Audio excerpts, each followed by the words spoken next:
DOA was on top of the Bronx drill scene, but then they had one of the craziest downfalls of all time. Now they're dying, going broke, and getting decades in prison. And today, we're breaking the whole crazy story down. K-Flock was the face of DOA, had a chance to beat his case and walk free, but his ops and homies all flipped. And now, he's facing decades in prison. When K-Flock killed an OY affiliate named Waka back in 2021, a lot of people thought he was cooked from the jump. K-Flock crashed out while he was wearing Montclair, Amiri, and unreleased Jordans. And the whole situation got caught on camera. At first, reports were going around that K-Flock walked into a barbershop and shot Waka to death. Then more details came out, and it turned out that Waka spotted K-Flock and went outside to press him. After the video came out that proved Waka was the one who sparked the situation, K-Flock's fans thought he might beat the murder charge. Flock had only been locked up for a few months at that point, and he could have come home and kept his momentum up in the rap game, but the cops weren't done yet. Right when it looked like Flock had a chance to skate on the murder charge, the feds hit him and his homies in DOA/Seth side with a Rico. And that's when everything went left. According to facts, K-Flock was calling the shots for Seth/DOA and had been tearing up the city for years. K-Flock already had charges on his record too. Back when he was 15, he caught a robbery charge, and in 2020, he got caught with a gun. The cops also booked him for another gun charge in November 2021, but the charges didn't stick, and a month later, he killed Waka. The Waka murder is what made headlines, but the feds were trying to hit K-Flock with way more charges. They said he was sending out hits, sliding on the ops, and tearing the streets up. And what really hurt K-Flock's case is when his homies and the ops flipped on him. People flip on their homies all the time, but what happened to K-Flock was crazy. Before K, And the crazy part about it, when everything all good, you got no problem nobody rolling with you, calling you every day. It ain't till you get into that jam and you need some lawyer money, some commissary money that everybody go to turn their back. It's crazy because I ran across this little documentary, but I ain't had nothing seen or heard nothing about K Flock for years. And you see what's going on. At the end of the day, man, once you get your foot in the door, you got to take advantage. You can't be stuck in what's going on. But again, a lot of us don't get the chance to mature when we jump off that porch and crash. K-Flock got locked up, a dude from his block named Vance Brockington got hit up by the ops. Vance Brockington was laid up in the hospital recovering, so K-Flock went sliding on the ops for the get back. Flock shot a dude in the face for Vance Brockington, but Vance still ended up flipping on him. After Vance healed up from the gunshots, he got back on the block and was slinging crack. The NYPD was all over him though, and in July 2022, they set Vance Brockington up, and he sold 60 grams of crack to an undercover cop. Vance pleaded guilty and was facing a 20-year sentence, so he flipped on K-Flock and tried to get some time taken off his own case. Vance told the court that after K-Flock shot the op in the face, he called Vance and said, "I got you, bro." But what's even crazier about the situation is that Vance's own sister testified and said he was capping about the situation. According to Vance Brockington's sister, Iguana, Vance was in the hospital with both hands bandaged up and tubes in his mouth after he got shot. Iguana said that Vance barely looked like he was alive, and there was no way he could have gotten the phone call from K-Flock. Vance also told the court that K-Flock is the one who sparked the beef with the OYs. Sefside/DOA was cool with the OYs and OGs until a dude from the OYs named Edot Baby partied with some of K-Flock's ops from a set called RPT.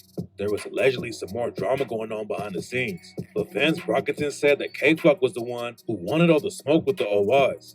K-Flock was dissing the OYs and OGs on tracks like What Y'all Wanna Do when he rapped, Twin Chops when we spinning through. Let me know if y'all feel the same way, but this is the end of drill music. Like, you see the Chicago era unfolded, you see the New York era unfolded. We got to get back to the hustling music, because you see what's come with this drill music and the drill culture. Deader in jail, man. And I know everybody tired of it. It's deader in jail with the drill culture. We got to get to a point where we ain't even glorifying this shit. You see what happened, and you see what's happening. Scream OYO what? Get boomed. EBK, DOA getting tuned. Bitches, they ducking, they getting it too. Vance Brockington wasn't the only dude who flipped on K-Flock though, and the next witness was even more shocking. The prosecutors brought in a dude from the YGs named Blitz to testify against K-Flock. Snitching on your ops during trial is already crazy, but the wildest part of the story is that Blitz is the dude who killed K-Flock's homie, Nazi. Nazi was one of the biggest losses for Southside/DOA. He started picking up gun charges when he was 12 years old, and by the time he died, Nazi had been arrested 18 times. Nazi was putting a ton of pressure on the ops and even cut someone up with a machete. When in September 2021, Blitz and another shooter caught him lacking and left him dead in the street. K-Flock and Nazi were really tight, and the ops started dissing Nazi as soon as he got killed. Shy K and E-Dot Baby linked up for the track No Discussion, and Shy K rapped, "I can't wait to run into K-Flock. Lil Nazi got hit in his top. Set the trend how you every old shot, like you ain't get hit by a bus." Then Nas GPG dissed K-Flock, his other dead homie J Rip, and Nazi on the track Rippy Bop and rapped, "Spin through the Sev, put the beam on his neck. Can't remember what was in my tech. When I'm smoking on Rippy, I'm high as a jet. See Jamira, might crash that bitch. He throw 5, I'll throw 10. See K-Flock, his body drop. How Nazi in the box? We top 5, can't be stopped." Blitz pleaded guilty to killing Nazi and got hit with 18 years. But there's a chance he'll get some time knocked off his sentence if the prosecutor files a 5K1 motion. 5K1 motions are for when someone who's already serving time helps the prosecutors with another case. And that's probably what Blitz was trying to get when he ratted on K-Flock. And that's what you realize at the end of the day, when it all go down, everybody gonna try to say it themselves.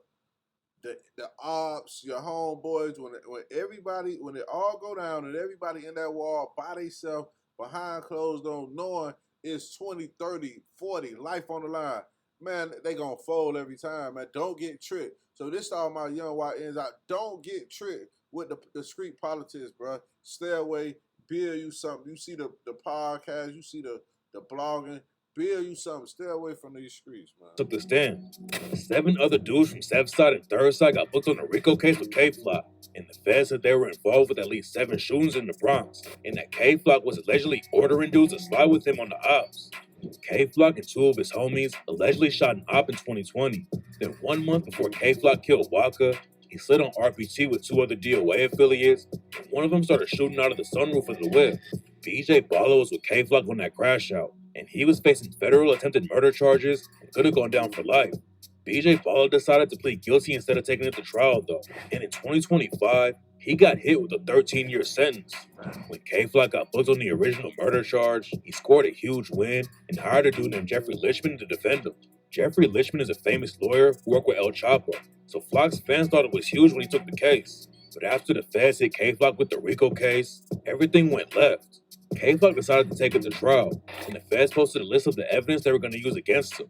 They had phone records where K-Flock was committing wire fraud, receipts from a mirror where he bought the jeans he was wearing when he killed Waka, and way more. The feds also had video from when K-Flock, BJ Balla, and another DOA affiliate slid on RPT. They also used K-Flock's lyrics against him when he shot an op in the face to get back from Vance Brockington. After Flock shot a YG's member in the face, the feds said K-Flock raps about it on the track Who Really Buggin' when he said, "Hold on, bunny hop, get to chasing. He tried to run, matter of fact, get to blitzing. Look, bitch, I ball like the Pistons. 33 on me when I feel like I'm pippin'. If he G's, he get put in the coffin. Hole in his face, that boy look like a dolphin. Spin the 8, know I'm causing extortion." One of the biggest things the feds wanted to prove was that K-Flock was calling the shots in DOA's Southside and that he was the reason they were going to war with the OA'S. The feds were trying to prove that K-Flock's beef with E-Dot Babies what sparked all of the violence, and they wanted everyone to think that E-Dot Baby was calling the shots in the OA'S. They used a video for E-Dot's track Ready for War where he shouted out his set and rapped, "14 when I went up in that trap, 9 claps and that nigga off the map. He got hit and his body fell flat. Paramedics, they coming, red flag. And I'm on some shit. Little thought in the cut, and she sucking the whole dick. Little nigga, you know this. I keep me a chop, cause no, I can't go, bitch." There's no proof that E-Dot Baby was actually running the OYs though. He was popping off in the drill scene, but it doesn't look like he was calling the shots. There's a good chance that E-Dot Baby would have been involved with the K-Flock trial too if he was still alive, but he tragically killed himself in 2022. And the prosecutors using Ready for War proved they didn't really know what was going on. Because when E-Dot dropped that track, he was still cool with K-Flock, and nobody was dropping bodies yet. When K-Flock went to trial, he was facing a mandatory life sentence if he got convicted of murder for the Waka hit. The feds brought in a witness who said that K-Flock was sliding in op territory looking for OYs on the day he killed Waka. Waka's brother Jarrell also testified and said that he was with Waka in the barbershop when K-Flock walked by. According to Jarrell, Walker walked outside and asked K-Flock who he was, but Walker never threatened him. After K-Flock killed Walker, a ton of people were saying that K-Flock was walking down the street with his sister and that he was protecting her, but the truth is way crazier. It turned out that K-Flock was chilling with a female drill rapper named Shani Bondi. A lot of people were confused at first. They thought Shani Bondi repped the YGs, but in 2022, she dropped a freestyle and rapped, "First off, I do not chill in the T's. Who the fuck said I'm YG? Like, show me a pic of me throwing up G's. Speak correct when you speaking on me. I ain't ducking no action. You bleed how I bleed." Shani Bondi testified during K-Flock's trial, and she told the court that Walker said he was gonna shoot them when he walked out of the barbershop. After K-Flock shot Walker, a gun fell out of Walker's coat, but the prosecutor said that Shani Bondi was lying on the stand, and now she's facing charges for making false statements and might be spending years. But out of all the dudes, it's the female who hold it down, and that's how it go. Out of everybody who could have hold it down, not the dudes out there sliding or who pretending to be gangster. It's the female that want to hold it down. Y'all see what's Years in prison just because she was trying to help K-Flock out. After Shani Bondi got charged for lying on the stand, K-Flock's defense asked the judge to give him an extra 90 days before sentencing him because he already got convicted before Shani Bondi got exposed for lying. K-Flock was facing life if he got convicted of murder for killing Walker, but he scored a huge win and the jury said he wasn't guilty. That meant the judge wouldn't have to give him a mandatory life sentence, but Flock still got convicted on some heavy charges. K-Flock was found guilty of racketeering, gun charges, and violent crimes, but he beat the federal murder charge. After the news broke, Flock's homies were showing love and celebrating him beating the murder case, but then K-Flock pulls another crazy move. Right after the news broke that Flock got convicted on everything except murder, he hopped on IG and said he made the judge cry. K-Flock was talking like he skated on the whole case. And at the end of the post, he said, "Kill all rats." Talking about killing rats before you even get sentenced is crazy. And even K-Flock's own fans thought he was dumb for saying it. K-Flock got snitched on by his homie and his op. And the prosecutors could try to use that post to prove K-Flock was threatening witnesses and get him locked up for way more time. And rumors say K-Flock's been crashing out in jail and might catch new charges for that too. He's beefing with the whole building. They couldn't keep him there. Really? They couldn't keep him in the building and move him to Jersey. He's fighting everybody. What the Yes. Some people have been saying that K-Flock even stabbed a dude while he was fighting the Rico case. None of that's been confirmed yet. Just before rapper K-Flock's trial, an inmate who has recently been freed under the YouTube name of Car Reality has alleged that K-Flock almost killed an inmate in the prison after that inmate tried to stab him. But stay tuned, because once the case starts, things is gonna get wild for sure, and K-Flock could go away forever. K-Flock was the face of DOA in the drill scene, but he wasn't the only rapper in the crew who destroyed his own career. Dougie B was locked up when K-Flock started popping off in the rap game. But when he came home, Dougie B hopped in the booth and was blowing up from the jump. He was running up huge numbers every time he dropped, and even getting shot in the leg didn't slow him down. But after K-Flock got booked on the murder case, Dougie B started falling off hard. He straight up disappeared from the drill scene for a while, and rumors say it was because he was addicted to drugs. Dougie's fans were also worried that Dougie was going to take himself out. Dougie posted a photo on his IG story where he was holding a bunch of pills, and he wrote, "I love you so much." Dougie B had drug issues and depression for a long time, and he even told a fan that he had been popping perks ever since his dad died. Please, gang. Depression is really going through depression right now. Yeah. I go through depression all the time, bro. You heard? That's why, see, that when I be popping perks and shit, I don't do that shit to be fun and all that for the media. I do that shit because I really, for me, I lost my father. And I've been popping perks ever since, and I haven't stopped. But then something went down that brought Dougie B out of retirement and back into the spotlight. Around 2023, a crew called the Sweepers came out and started dissing DOA. The track that put him on the map was called Side K, where they threw shots like "Score Bad." And then y'all see it just be a revolving door. After all the chaos done died down, a new group come out, get the talking shit, and now you feel like you obligated to come back out, get the talking shit, then this back beef and this back bullets flying, and it's the same cycle, man. You gotta break the cycle. They team with each other. Nazi, Rippy, Diddy, Buddha, K-Flock. Nigga ran when he ups. Free all the guys that was bugging. Matt, KT, Gutter, we're trying to put himself under. And see how Rippy, Blay, Dougie B, how you say bro name? For G-Pop, I'll let it flame. DOAK, I'ma spin through the ray like, now since them niggas wanna play, word to bro, niggas flicked on K. The Sweepers were dissing DOA and their dead homies like crazy. So Dougie B clapped back on the track OA, and this a dead Sweepers affiliate named G-Pop. G-Pop got stabbed to death in front of a pizza shop, and Dougie clowned him when he raps, like, "Where your bros at? Them niggas kids." Smoke G Pop, shit got a kick. Oh, they think they lit cause they want a diss? Everything K, we don't do no clicks. But then, Dougie B fell off again and started making headlines for all the wrong reasons. A fan took a photo with Dougie B and was flashing some cash. And after they took the pic, Dougie B robbed the dude and took off with the money. Dougie B got clowned like crazy for robbing his own fan. But what happened next is the reason that Dougie B is facing 25 years in prison. In 2024, news broke that the cops booked Dougie B for robbing a dude inside his crib. Dougie and his homies broke into the dude's apartment and held him at gunpoint. Then they took $2,500 from the dude's accounts, all while the victim's kid watched it go down. The cops didn't get Dougie immediately, though, and about a week later, he robbed another dude in the same apartment building at knife point. Dougie B probably won't do the full 25 years, but Nazi BK could end up with a life sentence if he doesn't beat his case. Nazi BK wasn't even affiliated with DOA at first. When he jumped off the porch, Nazi BK wasn't really gangbanging. He just sold weed, but he was cool with a lot of dudes who rep the OGs. Then some of his homies from the OGs set Nazi BK up and robbed him. So Nazi BK linked up with DOA and started repping them heavy on tracks like Big DOA when he rapped, "I'm rah-rah bopping, these hoes pin dropping, got lined, then they popped him. DOA, promoting violence, fuck 12 and they sirens, I'm toting on that iron, pull up on me and I'm firing." A lot of people thought Nazi BK was just a basketball player who sold some weed and started talking crazy in the booth.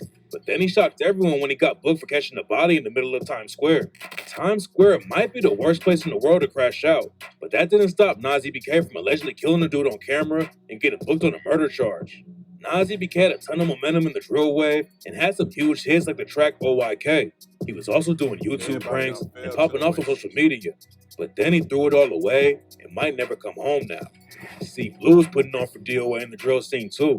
And for a minute, it looked like he was going to be the second biggest rapper in the crew behind K-Flock. Back in 2021, C Blue and another DOA affiliate named Set the Trend popped off with the track No Ozone and ran up millions of views. C Blue also had a lot of buzz on his name after he allegedly shot a cop and beat the case. Skating on something like that is a crazy win, but C Blue still fumbled the bag and fell off hard. DOA was dealing with the police, all of their ops, and trying to keep it pushing in the rap game. But at the same time, they were having internal issues too. It all started when B Love and Set the Trend sparked some drama. B Love is actually from the OG's territory and doesn't rep DOA, but he grew up around DOA's territory when he was a kid and has been tied with K-Flock and a bunch of DOA members for years. It's not clear what sparked the issue with B Love and Set the Trend, but B Love dissed him on the track Hazard Lights and rapped, "Steady a bitch, nigga I know. I won't diss on the dead, I got love for the Ray. Niggas know it and I know. If it's just me and him, that boy won't see tomorrow. I'm talking fist or the hollow." Then C Blue got wrapped up in the situation because he kept rocking with B Love after he did Set the Trend. They started going back and forth on social media. Oh my dads, niggas is light-skinned, bitch-made-ass niggas, nigga. Fuck what you talking about, nigga. And then Set the Trend allegedly smashed up C Blue's whip. B Love, K-Flock, and Dougie B had a hit called Brother Love, but Set the Trend clapped back with a track called Brotherly Hate and dissed B Love and C Blue when he rapped, "Don't never try to disrespect me. On the media, look like we besties. Got some bread on No Ozone. You was flexing, never gave me $1, but I never hated. I was outside robbing. And I know you really a lame. And you told me you don't even know the nigga you jacking. That shit a shame. Hold up, B Love. All that shit was food. You never picked up a deuce. Went cool." Nobody knew why Set the Trend was so mad at C Blue just because he was rocking with B Love. But then, the situation took a crazy turn. In 2022, a DOA affiliate named C-High Watts was shot and killed right after he started popping off in the drill scene. There were a lot of rumors about who pulled the trigger on him, but a couple of years later, the cops booked an OG's affiliate named PJ Glizzy for the murder. There's no proof to back the story up, but some people think B Love knew that C-High Watts was gonna get killed because B Love is still with the OGs, and that's why Set the Trend was so pressed about the situation. Bodies were dropping on both sides, but C Blue made a good move and hit Texas to get away from all the drama. Look, my room is still basically empty. I don't really have that many things up. I gotta get a dresser and shit for there. His fans were happy to see him make it out like that, but C Blue didn't stay out of New York for long, and in 2025, he allegedly got booked for crack. And then C Blue got clowned like crazy after he got exposed for being broke and not paying for features that he was supposed to. It's not clear what's going on with C Blue's cases right now, but his music fell off too, and he's not even touching the 100K views on YouTube anymore. Set the Trend fell off as well, and the situation got even worse for him after some paperwork came out that accused him of snitching. Set the Trend said the paperwork was fake, But it didn't even matter if it was real or not, because a lot of people stopped rocking with him after it got leaked. DOA has a lot of members locked up for fighting cases right now, and an OG from Sevside named Sticky B just caught 8 more years while he was already locked up. Sticky B was booked on fraud charges and should have been coming home in 2026, but instead of keeping his head down and getting out, Sticky B stabbed somebody in jail and got hit with 8 more years. Sticky B has also been clowned since he's been on the block since the 2000s and never made it out of the trenches even though he's in his 30s. Big Sue breathe, he out the cave and all that. Big Sue breathe, man. I said that. Oh, there you go. Big Sue breathe, no that. Sticky B's been around Sevside before DOA was even approved. Back then, the biggest crew on Sevside was the YBs, but a lot of them got locked up in the 2010s, so it started falling apart and the dudes were repping other sets. Some DOA affiliates still rep YBs though, and on the track Flame 'em, set the trend raps, slide to the 8, we don't show no remorse. EJ got hit, you know we gon' toss. Bitch, I'm YB, know I'm kicking in doors. Most drill fans don't even know about the original YB's movement though. That whole style really did. And at the end of the day, y'all see what's really going on. It ain't nothing but a cycle and back and forth shooting. Everybody was on the top of the mountain, and with all this back and forth dumb shit going on, nobody ain't got nothing. Everybody facing 1,000 years. And it's like the run over with. Sometimes we gotta be able to shit, do a little selling out, do a little vibing, and still see a nigga let's keep going. I'm not finna let you fuck up the trajectory of my future. Sometimes you gotta pack up, move out of town, and stiff arm the ops or the competition versus just, especially with all the technology out here, there's too much stuff going on. But y'all know what time it is. I ain't gonna talk y'all to death. Lock in, hit the subscribe button, lock in the channel. We're gonna have a lot of more reviews coming y'all way soon, man. Hot supply.